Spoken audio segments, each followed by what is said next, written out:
So the third phenomenon that arises due to non-linearities in amplifiers is what we call as intermodulation products. Intermodulation products. This happens when there are not just one frequency signal but two frequencies, F1 and F2, what we call as a two-tone signal. If that is given as input to the nonlinear system, the output is going to have a bunch of frequencies. Now it's going to be a bunch of frequencies which each component is called as the intermodulation product. These frequencies arise due to the multiplication of these two frequency signals. In other words, let's say if I have a V in of t, which is A1 cosine, let's say omega 1t, plus A2 cosine omega 2t. So this is having frequency 1 and this is having the frequency 2. Then the V out of t is going to be beta 1 if I have third order non-linearities plus beta 2 V in square, and the third order term is also going to be there.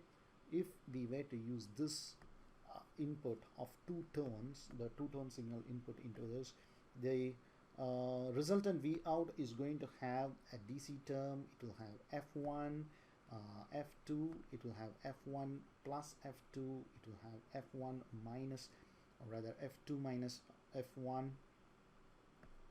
It's going to have frequencies such as 2F1 minus F2 and 2F2 minus F1, then 2F1 plus F2 and 2F2 plus F1. So there are a whole bunch of frequencies that are going to arise at the output because of the non-linearities of the device with these two different frequencies as fed as the input. Of all these bunch of frequencies, what is of particular interest is this term of 2F1 minus F2 and 2F2 minus F1. These two terms are of particular interest and they are called as the third order intermodulation. They are called as the third order intermodulation products. In short, TOI. And why are these two alone of particular interest is because of all the bunch of other frequencies. It is these two that are very close to the original frequencies F1 and F2. In fact, the 2F1 minus F2 is going to be very close to F1, and 2F2 minus F1 is going to be very close to F2. Now it is very important that we have an idea of how much is the power of these intermodulation products compared to the power that I would want to have for my original frequency signals. So if the nonlinearities of the amplifier is not too critical, then this intermodulation distance is going to be pretty high. The intermodulation distortion IMD is going to be pretty, this range is going to be pretty wide, meaning that the powers of the third order intermodulation products is pretty low compared to the gain of the amplifier for the input signals of F1 and F2. And that is very important, especially if you take a hypothetical scenario like this. Let's say the communication that you want to establish is with this carrier frequency of FC, your transmitter, and this is what you have transmitted, and you have a certain receiver with an amplifier to be able to receive this particular signal of FC. But let's say there is some other frequencies that are existing, which is, let's say, F1 and F2 that are close to FC. Though you don't intend to receive them, what you intend to receive is only FC, but two other frequencies that are outside the spectrum of what you are looking at might end up appearing in FC due to the third order intermodulation product.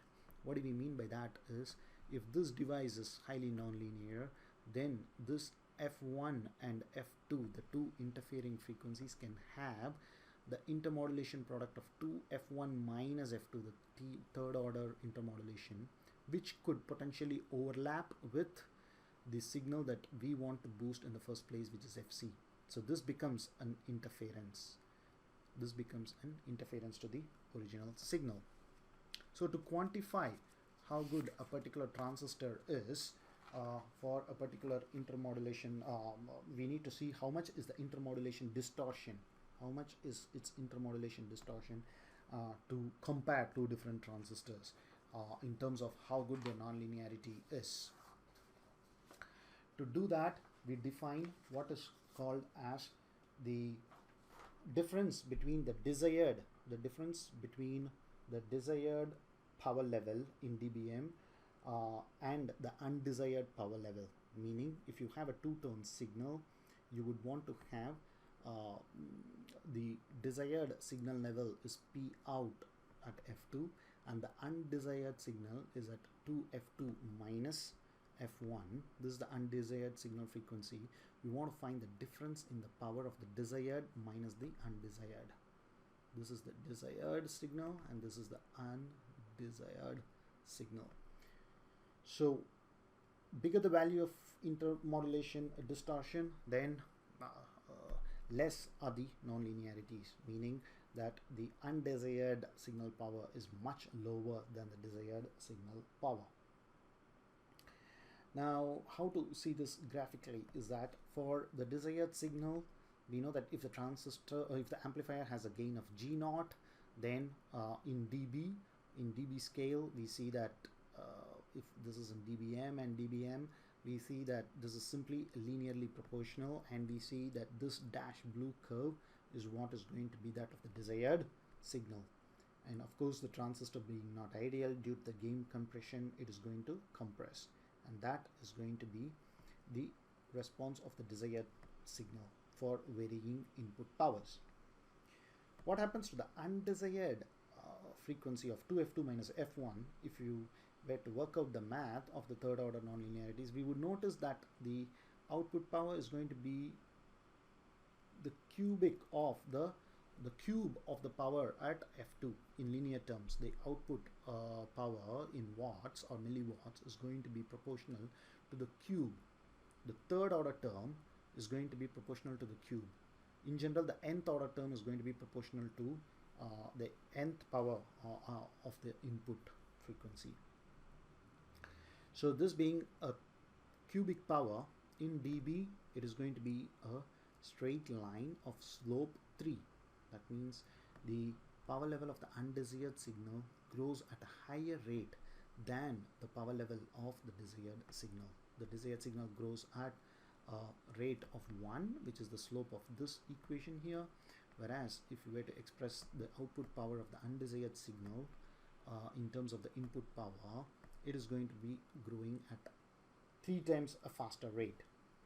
Now, if we were to project these two curves, the two lines, the linearly growing line and the third order line on, if we were to project it, the fictitious point where the 2 points meet is called as the third order intercept,